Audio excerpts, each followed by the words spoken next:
Hello and welcome to another week's analysis behind the news. It appears that the most memorable line of last night's presidential debate has got to be from Donald Trump as a flippant response to Hillary Clinton discussing her 33,000 deleted emails. "'Cause you'd be in jail," he said. And now anyone tuning in to last night to learn more about the issues or the policy stances of either candidate would have been severely disappointed. Instead, they were treated to an ongoing soap opera into the lives of each candidate. Both are disappointing candidates from a moral standpoint, yet one is a darling of the media and the other gets attacked at nearly every opportunity. After the first presidential debate, one creative talk radio host used the 1958 predictions of our founder, Robert Welch, to rate both candidates regarding their adherence to globalism. The 10 predictions focus on the plan that anti-liberty forces were going to use to weaken the United States and transition it into a member of a globalist one-world government. These predictions included 1. Greatly expanded government spending as wastefully as possible. 2. Higher and then much higher taxes. 3. An increasingly unbalanced budget despite the higher taxes. And 4. Wildly inflation of our currency. 5. Government controls of prices, wages, and materials. 6. Greatly increased control over every operation of our economy and every activity of our daily lives. 7. Far more centralization of power in Washington and less state sovereignty. 8. The steady stream of federal aid to and control over our educational system, leading to complete federalization of our public education. 9. A constant hammering into the American consciousness of the horror of modern warfare and the absolute necessity of peace. And 10. The consequent willingness of the American people to allow the steps of appeasement by our government, which amount to a piecemeal surrender of the rest of the free world and of the United States itself.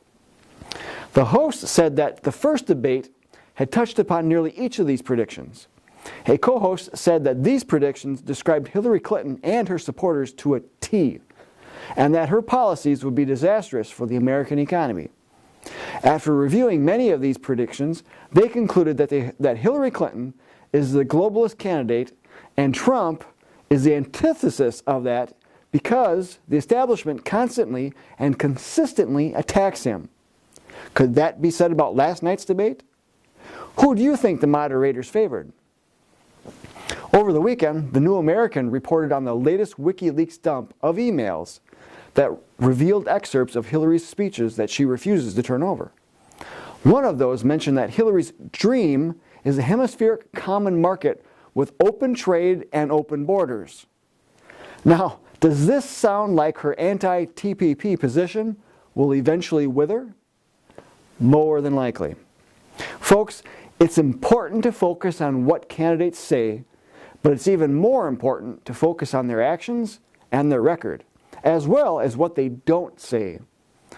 And what they didn't say last night had me anticipating that former Congressman Ron Paul would come running onto the stage and shout, "What about the Constitution?"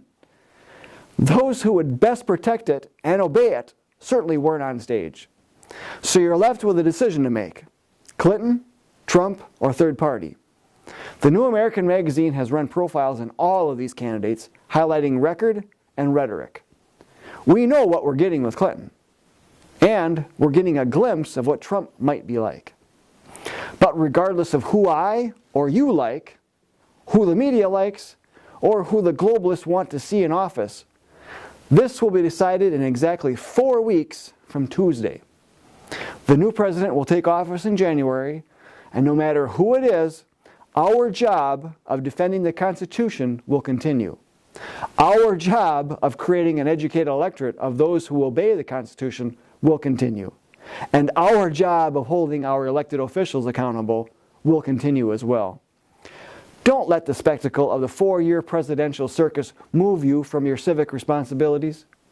All of the hype surrounding these presidential elections make it out to be much more important than the position actually is, from a constitutional viewpoint. Every 4 years, the political parties make it seem like we are facing an apocalypse, and that only their candidate will fix it. They set up convincing arguments that set fellow Americans at war with each other, and have them reaching for their wallets to get their candidate in. Yet, whether it's Republican or Democrat, all of our presidents in recent memory have contributed to the unconstitutional shackling of liberty, throwing generations of Americans into a deep pit of public debt. While it's hard, don't let yourself get caught up in all the drama that the candidates and the political parties generate. A president is not a savior, and the right president is not even a solution. In fact, one of them may even end up in jail. If you like what we do, then be sure to share this video with your family and friends. Until next week, we'll see you then.